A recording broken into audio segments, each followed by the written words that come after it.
साथियों नमस्कार। मैं बलवीर सिंह कौरव, स्वागत है आप सभी का मेरे YouTube चैनल में। साथियों, राज्य शिक्षा केंद्र मध्य प्रदेश भोपाल द्वारा आज दिनांक 29 सितंबर 2022 को अर्धवार्षिक मूल्यांकन वर्ष 2022-23 के संबंध में शासकीय एवं अशासकीय शालाओं हेतु मूल्यांकन के दिशा निर्देश जारी किए गए हैं। साथियों ध्यान रहे, इस बार जो अर्धवार्षिक मूल्यांकन की परीक्षा और वार्षिक मूल्यांकन की परीक्षा का आयोजन शासकीय विद्यालयों के साथ साथ अशासकीय शालाओं का भी राज्य शिक्षा केंद्र के दिशा निर्देशन में होगा। तो आज के वीडियो में हम जानेंगे किस तरह से एग्जाम आयोजित किया जाएगा, परीक्षा का आयोजन कैसे होगा, प्रश्न पत्र कहाँ से प्राप्त होंगे,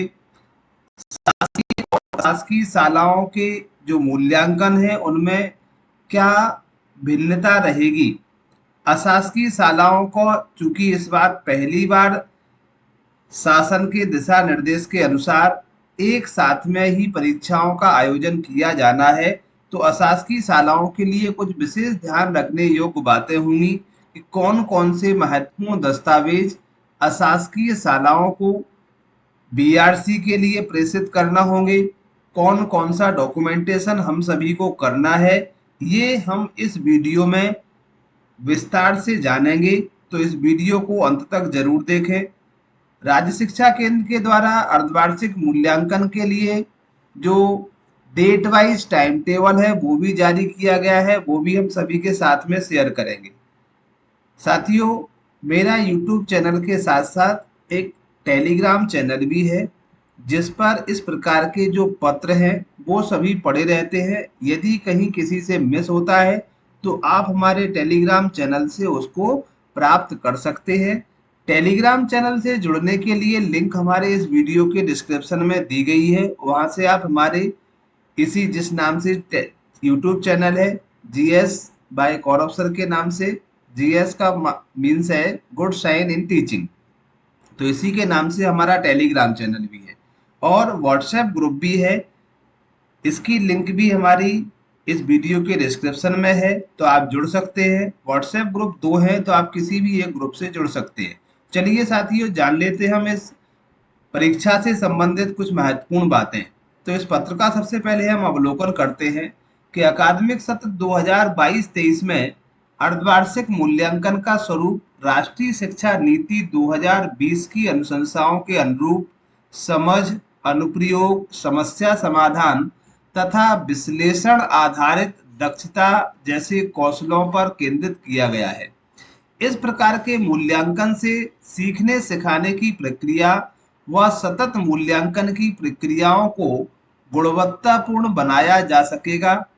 अर्धवार्षिक मूल्यांकन में यह प्रयास किया गया है कि बच्चे रटंत अधिगम के स्थान पर सीखे गए ज्ञान का प्रयोग वास्तविक जीवन की दशाओं में कर सकें। अतएव ज्ञान के बजाय समझ, अनुप्रयोग तथा उच्च तार्किक क्षमताओं के आकलन किए जाने पर जोर दिया गया है। इसका जो विस्तृत दिशा निर्देश है वो ये है। सबसे पहले जो दिशा निर्देश हैं वो है शासकीय शालाओं के लिए। तो शासकीय शालाओं का क्या है कि सभी शासकीय प्राथमिक एवं पूर्व माध्यमिक शालाओं की कक्षा 3 से 8 हेतु अर्धवार्षिक मूल्यांकन का आयोजन 7 नवंबर से 16 नवंबर के मध्य किया जाएगा। कक्षावार एवं विषयवार समय सारणी भी इसी के साथ संलग्न है। तो अर्धवार्षिक मूल्यांकन 30 अक्टूबर 2022 तक जो सामग्री पढ़ाई गई है उसी के बेस पर होगा। पठन सामग्री के आधार पर किया जाएगा। इसमें अर्धवार्षिक मूल्यांकन हेतु प्रश्न पत्र का निर्माण लर्निंग आउटकम्स के आधार पर जो गैप सामग्री यानी एड ग्रेड पुस्तकें हैं उन्हीं पर आधारित होगा। शालाओं, अशासकीय शालाओं में जैसा कि पता है संदर्भित पत्र क्रमांक 4 के अनुसार प्रशासकीय अनुमोदन के अनुरूप अकादमिक सत्र 2022-23 में कक्षा 5वीं एवं 8वीं की वार्षिक परीक्षा में शासकीय शालाओं के साथ साथ सभी अशासकीय मान्यता प्राप्त शासकीय मान्यता प्राप्त और अशासकीय शालाओं एवं अनुदान प्राप्त शालाओं में भी सम्मिलित किया गया है। वार्षिक परीक्षा परिणाम में भी अर्धवार्षिक का अधिभार दिया जाएगा 20%, लेकिन हमें इसको अधिभार के लिए कोई कैलकुलेशन की आवश्यकता नहीं है, क्योंकि इसके प्राप्तांक जो है हमें पोर्टल पर प्रविष्ट करने होंगे, जहां पोर्टल से स्वतः ही इसका अधिभार काउंट कर लिया जाएगा। तो आपको 50 अंक के मान से पेपर कराना है और उनमें जो भी अंक प्राप्त होते हैं उनको पोर्टल पर दर्ज करना है। इसका 20% वार्षिक के परिणाम में ऐड किया जाएगा। एक नेक्स्ट जो बात है, एकरूपता की दृष्टि से शासकीय शालाओं के समान ही अशासकीय व अनुदान प्राप्त शालाओं में भी कक्षा 5वीं एवं 8वीं की अर्धवार्षिक परीक्षा का आयोजन 7 नवंबर से 16 नवंबर की अवधि में किया जाएगा। उपरोक्त शालाओं में 5वीं 8वीं के विद्यार्थियों के मूल्यांकन हेतु कक्षावार विषय वार जो समय सारणी है, परिशिष्ट 1 एवं परिशिष्ट 2 इसी के साथ में संलग्न है। 5 और 8 की अर्धवार्षिक मूल्यांकन हेतु प्रश्न पत्रों का निर्माण 30 अक्टूबर तक पढ़ाई गई पठन सामग्री के आधार पर ही किया जाएगा। यहाँ पर स्पष्ट किया जाता है कि इन शालाओं में अर्धवार्षिक मूल्यांकन अर्थात कक्षा 5 और 8 के प्रश्न पत्र शाला स्तर पर ही निर्मित किए जाएंगे। ये एक मुख्य बिंदु है शासकीय और अशासकीय शालाओं में अंतर का, कि जहां शासकीय शालाओं में जो पेपर है राज्य शिक्षा केंद्र से हमें प्राप्त होंगे बीआरसी के माध्यम से, वहीं प्राइवेट यानी अशासकीय शालाओं में चाहे वो मान्यता प्राप्त हो या अशासकीय हो, उन सभी में अपना प्रश्न पत्र स्वयं बना सकते हैं। लेकिन इस प्रश्न पत्र का निर्माण भी ब्लूप्रिंट जो कि राज्य शिक्षा केंद्र द्वारा दिया गया है उसी के आधार पर बनाया जाएगा। ब्लूप्रिंट के बारे में भी बताएंगे जो इसी लेटर के साथ में संलग्न है।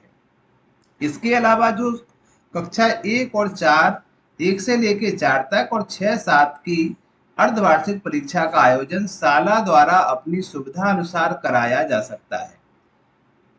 अशासकीय शालाओं के लिए यह है कि प्रश्न पत्रों की एक एक प्रति बीआरसीसी कार्यालय में जमा करना होगी, जिस प्रश्न पत्र के आधार पर आपने 5वीं और 8वीं का मूल्यांकन कराया है। बीआरसीसी के लिए भी यह निर्देश है कि जो भी प्रश्न पत्र अशासकीय शालाओं से प्राप्त हुए हैं उनका प्रमाणीकरण देना होगा। ये प्रमाणीकरण का प्रारूप है, तो प्रमाणित किया जाता है कि यहाँ पर आपको शाला का नाम और डाइस कोड लिख देना है। मैं 7 से 16 नवंबर की अवधि में 5 और 8वीं में आयोजित अर्धवार्षिक मूल्यांकन में इन प्रश्न पत्रों का उपयोग किया गया, तो ये विद्यालय प्रमाणित करके देगा और जो प्रश्न पत्र उपयोग में लाए गए हैं उनकी एक एक कॉपी बीआरसी को उपलब्ध कराएगा। और इन प्रश्न पत्रों का निर्माण भी ब्लूप्रिंट के आधार पर किया जाएगा जो इसी के साथ संलग्न है। अभी हम चर्चा उसके बारे में भी करेंगे।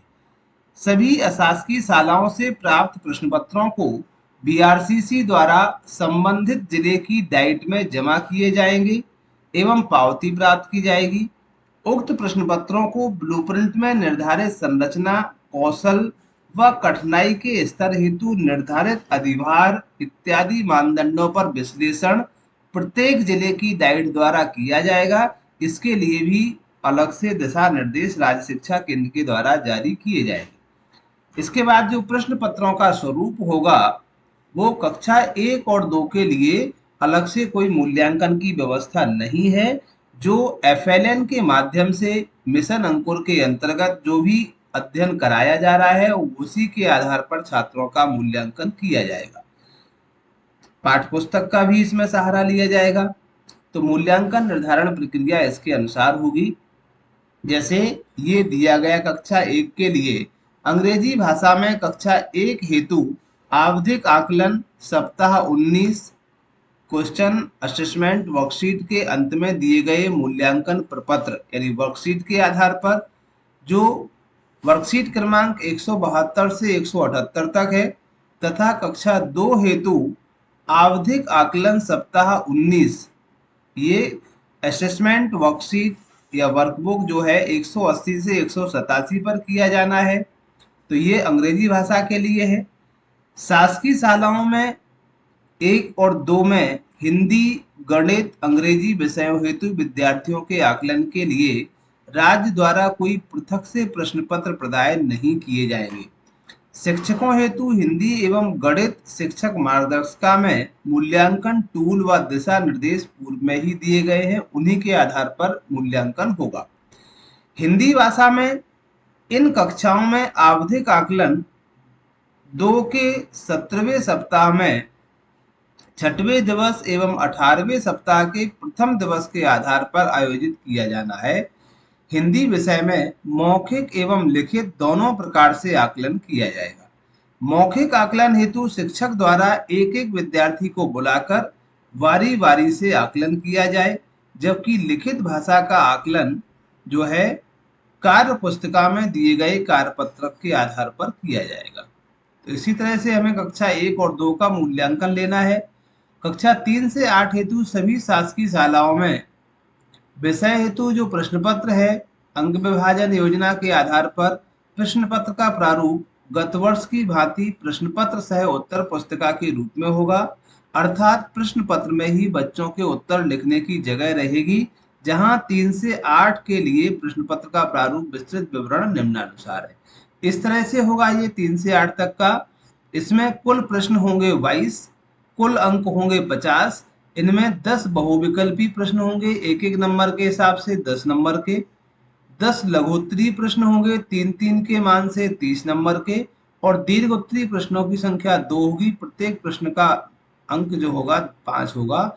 इस तरह से 50 अंक का पेपर दिया जाएगा। पेपर का जो स्तर रहेगा 30% इजी, इसके बाद 50% एवरेज और 20% डिफिकल्ट। इस तरह से क्वेश्चन पेपर डिजाइन किया जाएगा। प्राइवेट विद्यालय यानी अशासकीय विद्यालयों को जो करना है उन्हें भी इसी तरह से बनाना है, इतने ही क्वेश्चंस रखना है, और यही प्रश्न पत्र निर्माण में कठिनाई स्तर का भी हमें ध्यान रखना है। प्रश्न पत्र व अन्य मूल्यांकन सामग्री का मुद्रण कैसे होगा? तो शासकीय शालाओं हेतु प्रश्न पत्रों का मुद्रण वितरण शालावार विषयवार वास्तविक दर्ज संख्या के मान से जिला परियोजना समन्वयक द्वारा संदर्भित पत्र क्रमांक 3 के अनुसार भंडार क्रय नियमों का पालन करते हुए समय सीमा में कराया जाए।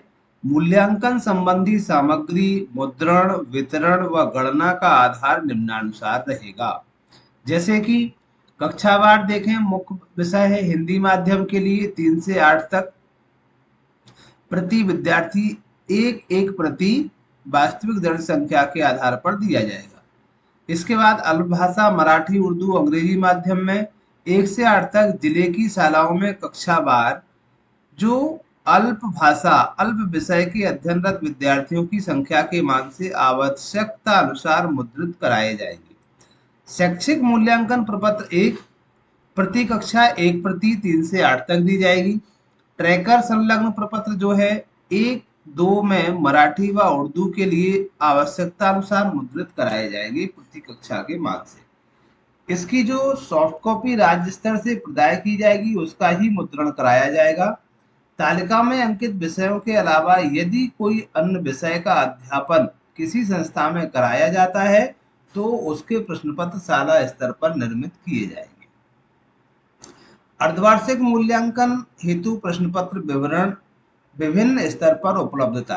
राज्य स्तर से जिले को एक सॉफ्ट कॉपी मिलेगी 15 अक्टूबर तक, जो सभी डीपीसी के माध्यम से मुद्रण की कार्रवाई सुनिश्चित की जाएगी। जिला स्तर से मुद्रित प्रश्न पत्र सभी जो विद्यालय में दर्ज संख्या है उसके मान से शालाओं को उपलब्ध कराए जाएंगे। 30 अक्टूबर से पूर्व अनिवार्यता उपलब्ध कराया जाना सुनिश्चित करना बीआरसीसी की जिम्मेदारी होगी और जिला परियोजना समन्वयक की। ये संयुक्त जिम्मेदारी है, संयुक्त उत्तरदायित्व है। प्रश्न पत्रों की जांच व शैक्षिक मूल्यांकन प्रपत्र भरना। प्रश्न पत्रों की जांच गत वर्ष की भांति शाला स्तर पर ही की जाएगी। मूल्यांकन प्रपत्र 1 में जानकारी भरकर शाला स्तर पर संधारित किए जाएंगे। इसके बाद पोर्टल पर इनके अंकों का एंट्री भी किया जाएगा। 5 और 8 की एंट्री इस पर की जाएगी। 5वीं 8वीं की वार्षिक परीक्षा संचालन की व्यवस्था पोर्टल के माध्यम से होगी। यहाँ ये स्पष्ट है कि 22-23 में शासकीय शालाओं के साथ साथ सभी मान्यता प्राप्त अशासकीय अनुदान प्राप्त शालाओं में विद्यार्थियों का पंजीयन भी पोर्टल पर कराया जाएगा। ये यहाँ पर विशेष बात है। बच्चों के पंजीकरण के लिए दिनांक 10 अक्टूबर से 25 अक्टूबर तक खोला जाएगा, जहां सभी शासकीय और अशासकीय विद्यालय के बच्चों का पंजीयन पोर्टल पर होगा। आईटी प्लेटफॉर्म के संचालन हेतु सभी संबंधित अधिकारियों एवं शाला प्रभारियों का समय समय पर उन्मुखीकरण भी राज्य शिक्षा केंद्र के द्वारा किया जाएगा। इस संबंध में विस्तृत दिशा निर्देश अलग से जारी किए जाएंगे। 5वीं 8वीं की अर्धवार्षिक मूल्यांकन के उपरांत उत्तर पुस्तिकाओं की जांच सभी शालाओं में 25 नवंबर तक पूर्ण कर लिया जाएगा और राज्य शिक्षा केंद्र की जो वेबसाइट है उस पर विषयवार अंकों की प्रविष्टि भी पूर्ण की जाएगी। 25 नवंबर तक इन सभी को करना है। छात्र माह 2023 में आयोजित वार्षिक मूल्यांकन में सम्मिलित नहीं होंगे। ऐसा ये है कि जो इनकी अगर प्रविष्टि नहीं की जाती है तो ऐसे छात्रों को वार्षिक मूल्यांकन में सम्मिलित नहीं कराया जाएगा। अर्थात ये जो परीक्षा है सभी के लिए अनिवार्य होगी। शासकीय शालाओं हेतु बजट का प्रावधान तो यह है अर्धवार्षिक मूल्यांकन संबंधी गतिविधियों में होने वाला समस्त व्यय शिक्षा की वार्षिक कार्य योजना में प्रतिभा पर मद से किया जाएगा। उक्त के संबंध में जिला परियोजना समन्वयक प्रेस रिलीज जारी कराएंगे। सभी शासकीय प्राथमिक व पूर्व माध्यमिक शालाओं तक निर्देश उपलब्ध कराएं ताकि बच्चों की पूरी तैयारी सुनिश्चित हो सके।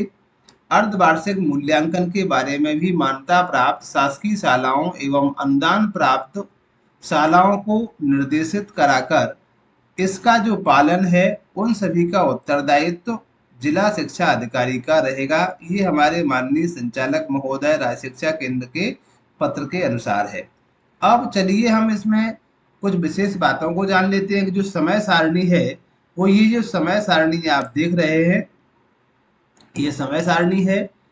अर्धवार्षिक के लिए 3, 4, 5 के लिए 7 नवंबर को सोमवार 7 और 9, 10, 11 और 12 इसका जो परीक्षा का समय सुबह 10 से लेके दोपहर 12:30 तक रहेगा। तो ये समय सारणी 3, 4, 5 के लिए है। इसके बाद इसी तरह से 6, 7, 8 के लिए ये समय सारणी दी गई है, वो भी 7, 9, 10, 11, 12 और 16 इस तरह से ये समय सारणी दी गई है। ये कुछ विशेष नियम भी हैं, इन्हें आप पढ़ सकते हैं किस नियमों के द्वारा हमें ये संचालित करना है। अब इसके बाद हम देखते हैं कुछ ब्लूप्रिंट के आधार पर जो पेपर का निर्माण करना है वो कैसे करेंगे। तो इसको भी हम एक बार आपको स्क्रीन पर दिखा देते हैं।